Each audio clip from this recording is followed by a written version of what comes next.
Hi friends समस्त मोर जय गुरु जय साई राम।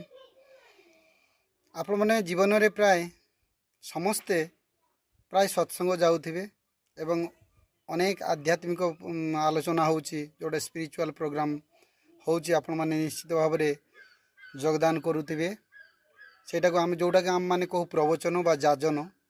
तो ये प्रकृत में जाजन बा प्रवचन माने कौन आम माने सेटा ही जानिबा दरकार। मुख्यतः जाजन बा प्रवचन पांचटी कथा को बुझा जाए। से पांचटी कथा कौन आम माने जाऊचु जाजन शुणुचु प्रवचन शुणुचु किंतु प्रकृतर माने तार कौन प्रवचनर माने कौन जाजनर माने कौन सेटा मु आज कहवाई जाऊँगी। तो प्रवचन बा जाजन प्रथम एक नंबर होची प्रकृष्ट वचन। प्रकृष्ट वचन बोले आमे माने जो वचन शुणिले जो कथा शुणिले आम माने उपकृत होता जोटा कि ठीक कथा सेटा हूँ प्रकृष्ट वचन नंबर एक। नंबर दुई रे हूँ प्रवृद्ध वचन। जो वचन शुणिले आम मानकर प्रवृत्ति जो सब खराब प्रवृत्ति गुड़िक रही से प्रवृत्ति को आम नियंत्रण करूँ एवं आम मान को सत्मार्ग देखा जाए सत्चिंता आसे सद्भावना आसे सेटा हूँ प्रवृद्ध वचन। तीन नंबर रोचे प्रकृत वचन। प्रकृत वचन बोले जोटा आम मान ठीक आम मनकर जीवन चलनी जोटा ठीक कथा सेटा हूँ प्रकृत वचन। एवं चारि नंबर हूँ प्रभुंक वचन।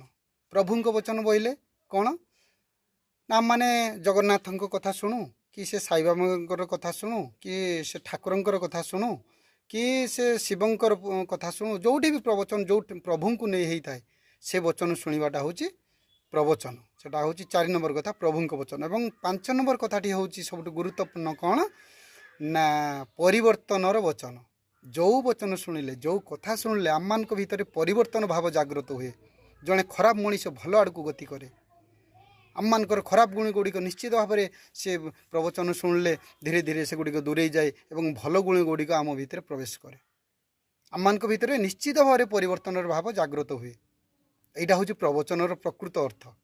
तेणु जाजन हो बा प्रवचन हो आम यही पांचटी कथा को आम मैंने जदि गुरुत्व दे शुणा ताहले आम मानकर जीवन धन्य हो इष्टमय हो उठिबो। आउ जहाँ जीवन रे इष्टंकर चिंता नहीं इष्टंकर पई कार्य करिया पई समय नहीं तार जीवनटा बहुत दुखरे अतिबाहित होबा। आज्ञा से आसतु आमे समस्ते सत्संगी होबा ठाकुरंकर प्रवचन शुणा जाजन शुणा जहाँफल आम मैंने अत्यंत सुख शांति पूर्ण जीवन यापन करिपारिबा। जदि कथाटी आपण मानक भल लगी निश्चित लाइक कमेंट शेयर करेंगे।